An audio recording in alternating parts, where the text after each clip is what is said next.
Oh, okay, I'll do 9 as the chair's report, 10 as educator's license renewal. So I'm good to go through those two. Okay, I think we're ready to go here.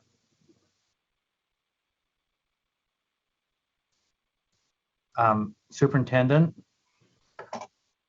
you have your. I am ready, sir. All right. Okay. Well, on the chair report, in the interest of time, again, I'll try to keep it really short. There's a now and again, there's, we have some fun stuff happen. I think last month, I think it was somebody's birthday. You guys remember that? Was that last month, Vice Chair Belknap? Who's counting? But it was really awesome, and a shout out on thing. But in my report, I kind of want to do a shout out, and if you could bring the screen up, yeah, if you can, a screenshot. This is so exciting. We have awesome board members, and they contribute a lot to outside of just this board. So you guys recognize this face is board member Hart with us? Did she make it back? She had a little SOS she had to deal with. Oh, there she is. He's here. I see Yeah, her. I'm here. Good. Thank you. So it is my Hi.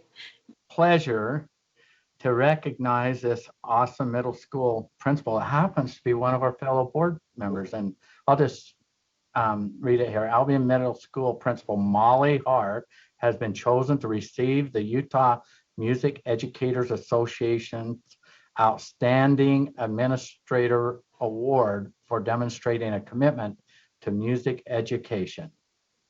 And you're going to be honored. Is that correct? Somehow that's going to happen one way or another. Well, because of COVID, I won't be going to St. George, which I was looking forward to, but are going and going to accept the award on my behalf. And I just, I just can't, this award means a lot because I work really hard. The arts matters a lot to me, and I see it in, it's such a value to students' education. So thanks for the. So when I first heard about this, I didn't read the fine print, and I'm going, does she sing opera? Is she country? Is she? I didn't know what. No. I thought member Booth can tickle the ivories a little bit and do a duet, and then I started reading the fine print on. No, this week I got a nice baritone going on though. This week I might be able to do something, but no, I just, every one of my students that goes through my school has at least one fine arts experience during their stay at my school. And well, a shout out to you and a recognition here. So thank you. We're looking for many, many more. Thank you. We're excited. I'll just be brief on the rest of this. I was going to do a really long presentation, but I won't with the interest of time. I've been able to be on the Hill. We're about a third of the way or so through the session, and this has probably been the most gratifying session that I've been to in all my years, because of everywhere I go, I'm getting legislators compliment the board's work and the things that you've been doing and the things you move forward and the support. So I need to pass that on.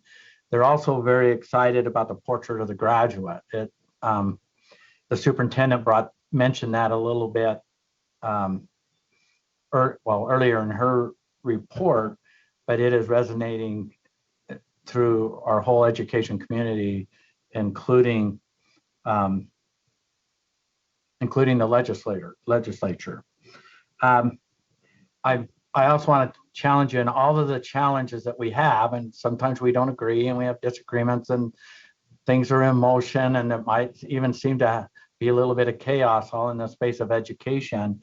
But I'm hoping you're finding the joy that's happening, because as I go around and talk to educators, even though they're fatigued, even though they don't have enough classified help or all of the different challenges, our education community is still finding joy.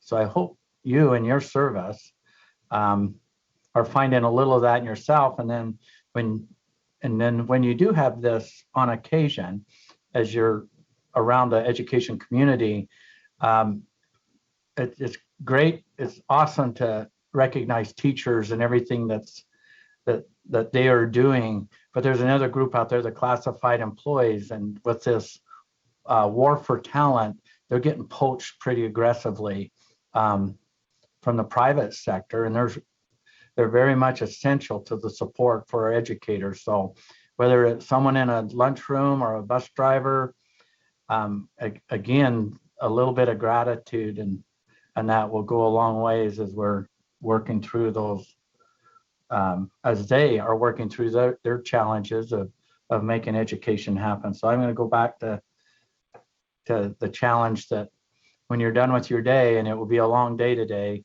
that you can reflect back and find the joy in the work of the board, and then also staff, our USPE staff, and then also the education community, because there's plenty there. We need to look for it. So thank you for your service. This concludes my board chair's report.